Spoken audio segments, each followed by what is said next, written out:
అందరినీ ఇక్కడ ఒక్క చోట చూడడం చాలా చాలా ఆనందంగా ఉంది.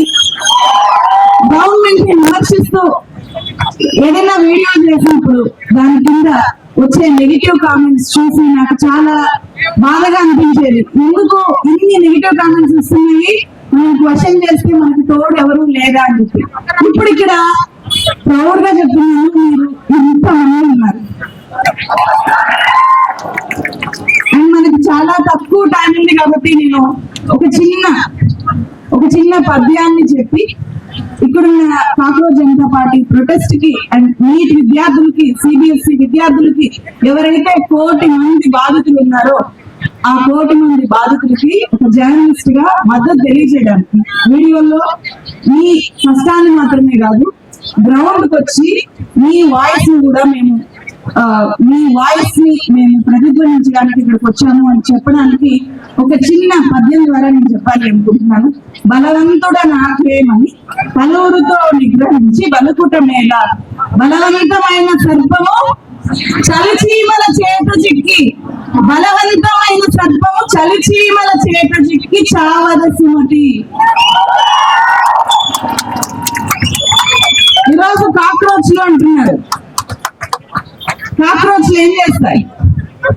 చీకట్లో ఉండి రహస్యంగా అనగబట్టి కాలుతో తొక్కినా కూడా చనిపోకుండా బతుకు పోరాటం చేస్తాయి. మన రాజకీయ వ్యవస్థ, విద్యా వ్యవస్థని బలవంతంగా తొక్కేస్తుంటే కాక్రోచ్లాగా కాదు, రేపొద్దున చలిచీమల్లాగా ఒక బలమైన సర్పాన్ని చలిచీమల్లాగా ఇదే కాక్రోచ్ మారుతారు. ఖబర్దార్, గుర్తు పెట్టుకోండి. వీళ్ళందరూ చలిచీమల్లాగా కమ్ముకొని వస్తున్నారు. ఈ వాయిస్ ను బలపడతాయి. మనం ప్రజాప్రతినిధులు అంటాము.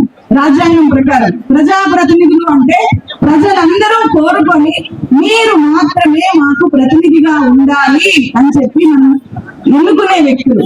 అందరం బయటకు వచ్చి మీరు విద్యాశాఖ మంత్రిగా మాకు వద్దు, మీరు ఫెయిల్ అయ్యారు, రిజైన్ చేయండి, మీరు ధర్మేంద్ర ప్రసాద్ కాదు అధర్మేంద్ర ప్రసాద్, ధర్మేంద్ర ప్రధాన్ కాదు అధర్మేంద్ర ప్రధాన్ అని చెప్పి కోట్లాది మంది ఈరోజు డిమాండ్ చేస్తున్నా కూడా హాయిగా చీమ కుట్టినట్టు కూడా లేకుండా ఉన్నారంటే అది నేషన్ షేప్.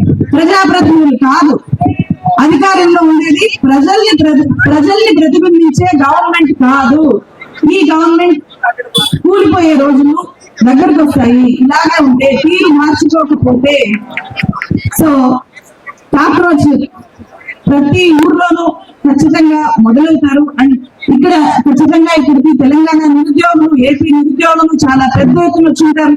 నిన్ననే తెలంగాణ నిరుద్యోగులు పెద్ద ఆందోళన చేశారు. ఏపీ గవర్నమెంట్, తెలంగాణ గవర్నమెంట్ కూడా గుర్తు పెట్టుకోవాలి. ఏపీలో నిరుద్యోగులు, తెలంగాణ నిరుద్యోగులే ఇక్కడ కాక్రోచ్లు. తెలంగాణ వస్తే ఉద్యోగాలు వస్తాయని వాళ్ళు ఆశపడుతున్నారు, పోరాడారు. ఒక గవర్నమెంట్ దించేసి ఇంకో గవర్నమెంట్ వచ్చినా కూడా మళ్ళీ తెలంగాణ నిరుద్యోగి దగాపడుతున్నాడు.